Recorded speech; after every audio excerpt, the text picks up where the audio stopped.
In the 1970s, Ohio's factory jobs didn't just offer a wage. They promised honest work could buy a house, fund a future, and secure a family's life. Most believed this way of living would last forever. But beneath that steady rhythm, quiet forces were already gathering to tear it all away. How did a place built on certainty come undone? The day started with the sound of the punch clock. In Akron, rubber workers lined up before sunrise, lunch pails in hand, waiting for the bell that meant another shift was underway. Inside the Goodyear and Firestone plants, the air smelled of hot rubber and machine oil. Shifts rotated around the clock, days, afternoons, and graveyard, so the factories never slept. A worker could finish a midnight shift and walk out to see the sun rising over the city, knowing that another crew was already clocking in behind him. For most, the routine was as steady as the machines themselves. Every Friday, a paycheck arrived, enough to cover the mortgage, groceries, and maybe a new appliance from the Sears catalog. Overtime was common, and many workers counted on it to pad their savings or pay for a child's braces. The certainty went beyond wages. Health insurance covered families, and union contracts promised a pension after 30 years on the line. Even those fresh out of high school could count on a future if they kept showing up and doing the work. One Akron worker remembered the rhythm. You could hear the shift whistle from my kitchen. My dad worked days, I worked nights, and my brother was on afternoons. We'd pass each other in the driveway, but the money was always there. We never thought it would run out. This sense of security, rooted in routine, reinforced by every punch of the clock, defined daily life across Ohio's factory towns. But few stopped to wonder what kept the system running, or how fragile it might be. Contracts in the factories spelled out more than just an hourly wage. They promised a future. By the mid-1970s, employer-funded pensions were standard across Ohio's major industries. A worker who put in 30 years could count on a monthly check for life, often calculated as a percentage of final pay. For many, it meant retiring at 62 with about 70% of their last year's earnings, enough to stay in the same home, keep the lights on, and help the grandkids. Health insurance was just as solid. Union agreements guaranteed coverage for hospital stays, doctor visits, and prescriptions, with most costs picked up by the company. Family members were included, and even dental and vision plans became common by the end of the decade. The language in these contracts left little room for doubt.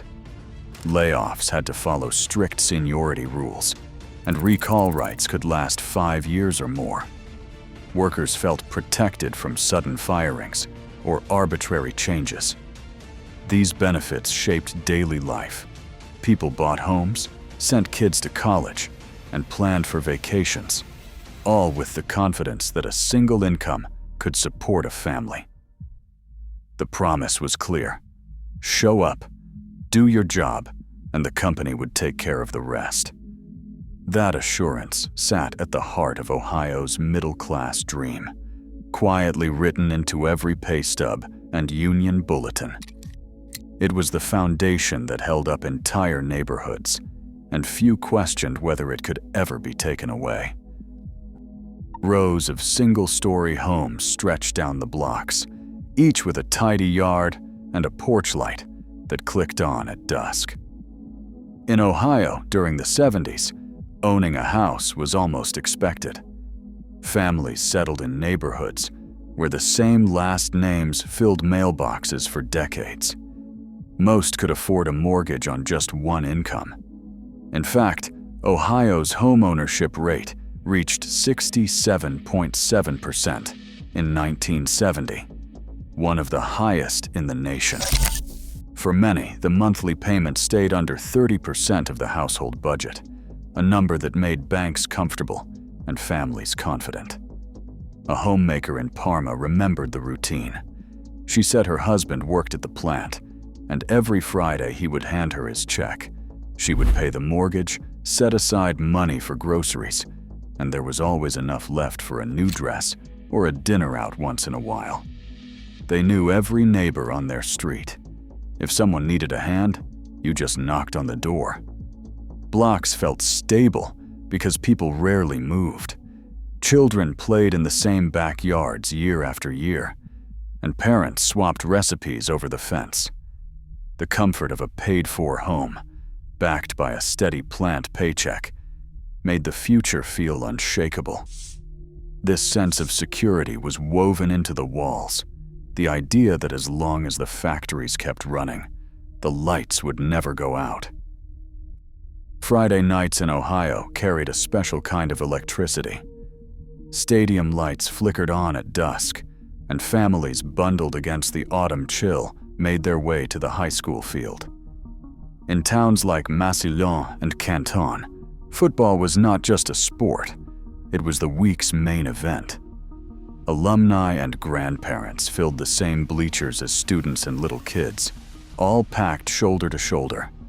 Even small towns could draw crowds of 10,000 or more, while the biggest rivalries, like the Massillon Tigers facing Canton McKinley, filled 15,000-seat stadiums to the last row. Marching bands tuned up behind the end zones, their uniforms crisp, the sound of brass and drums echoing across neighborhoods. The smell of popcorn and wet leaves hung in the air. A coach from Massillon remembered, you would look up and see the whole town out there, with factory workers still in their uniforms, teachers, business owners, everybody. That was our Friday night. Win or lose, you belonged. The band's halftime show was as important as the final score, and the cheerleaders led chants that everyone seemed to know by heart. After the game, families gathered at local diners, replaying every play over milkshakes and fries. These rituals stitched towns together week after week, giving people a sense of pride and unity that lasted long past the final whistle. For many, those nights under the lights felt as steady as the paychecks and the porch lights back home. Trouble started to creep in from places most Ohio families rarely thought about. By the middle of the decade, Japanese automakers were sending more cars across the Pacific than ever before. In 1973, Japanese brands accounted for less than 10% of the United States market. Just 2 years later, their share had doubled, with over 1 million cars landing on American docks in 1975 alone. Detroit's assembly lines and the Ohio plants that fed them felt the pressure as buyers turned to smaller, more fuel-efficient imports.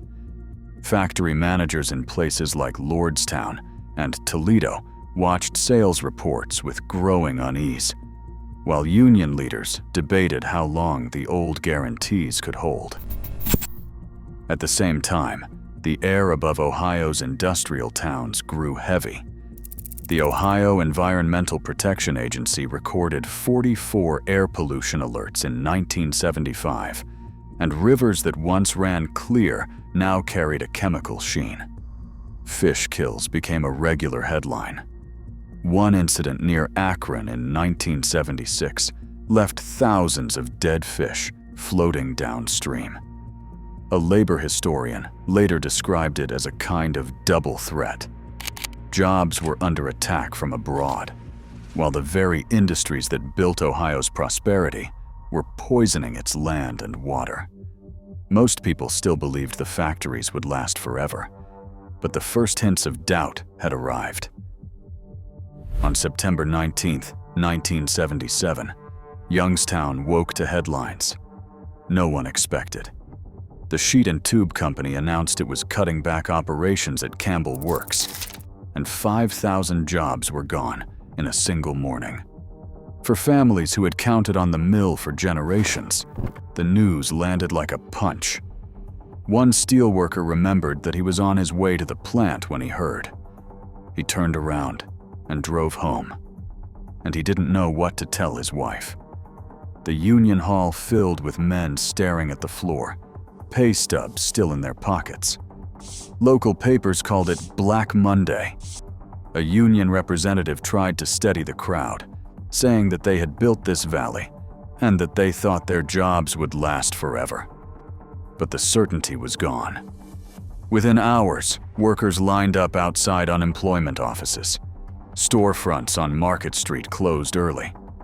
For the first time in decades, the hum of the mills fell silent.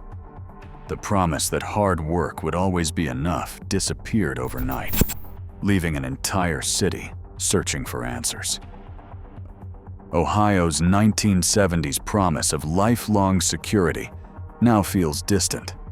In an era where only 13% of United States workers belong to unions, and factory jobs have vanished from entire towns. How we remember those years shapes what we demand from our future.